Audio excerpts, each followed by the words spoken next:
Koto. So I was fortunate to be granted a General Graduate Award by Fulbright New Zealand in 2015 to go to Cornell University and study suicide using ethnographic qualitative methodology. And that experience has been even more enriching than I could have hoped.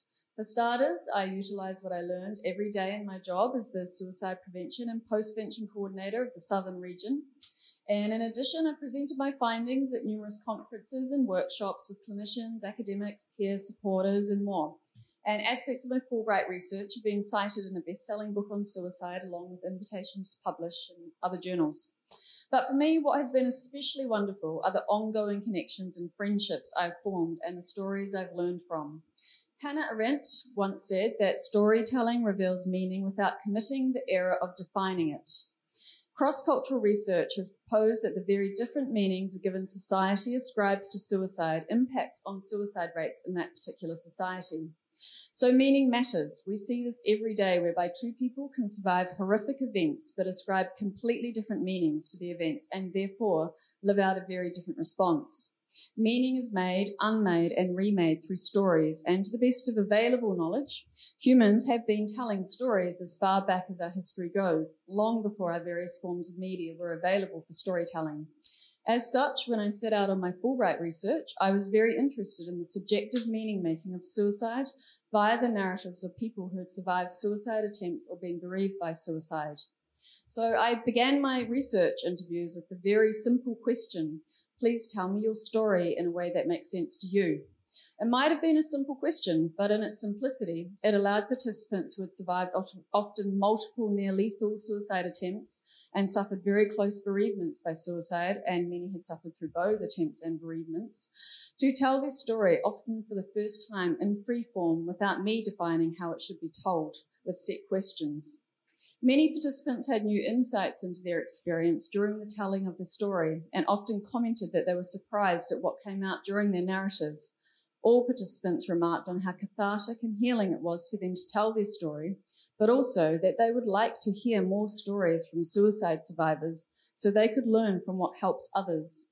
This sharing of stories, they said, is often where they have found the most healing, whether in therapeutic support groups, Alcoholics Anonymous, and psychiatric wards with other patients in for suicidality, like they said they healed more from the other patients than the clinicians, or at grief support groups.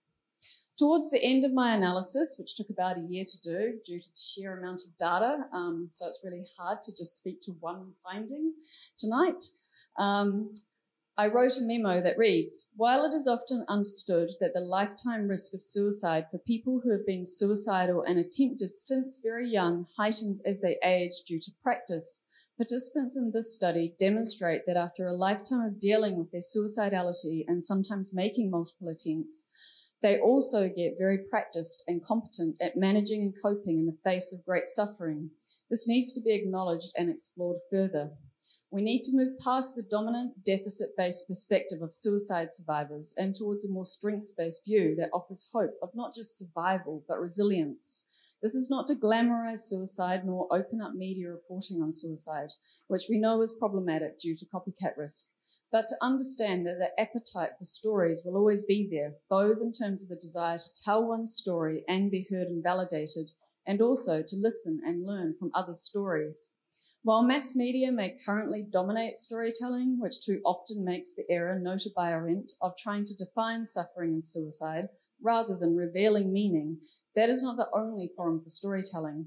But ultimately, these participants found it most healing to have their strength in surviving suicide acknowledged and validated, as opposed to the stigma that often permeates such stories. To know that it is possible to go to the brink of what feels like unbearable suffering and return is a story that is about much more than surviving suicide. It is a story about what it means to be human, and we can all learn from that.